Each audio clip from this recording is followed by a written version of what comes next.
Dans cette maison sur les hauteurs d'une petite ville de Lozère, vit Madjé et ses 3 fils. Cette famille yézidi originaire du nord de l'Irak s'est installée ici il y a 15 jours, après de longues années dans un camp de réfugiés.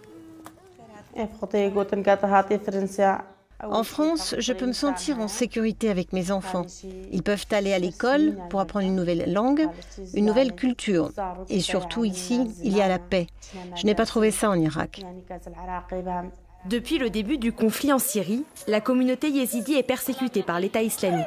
Le mari de Madjé fait partie des victimes. Le président Macron décide donc en octobre dernier d'accueillir en France 100 veuves issues de cette communauté et de les protéger des atrocités dont elles sont victimes. Je remercie la France, car ce que je ressens maintenant, ce sentiment de bien-être, je ne l'avais plus ressenti depuis des années. Cette paix retrouvée, Madjé la doit aussi à l'implication de l'association Habitat et Humanisme. Dis qu'il va faire un petit jardin ici. D'accord, avec des légumes. Ces travailleurs sociaux vont l'accompagner pendant 1 an pour que cette famille du bout du monde trouve sa place dans cette nouvelle société.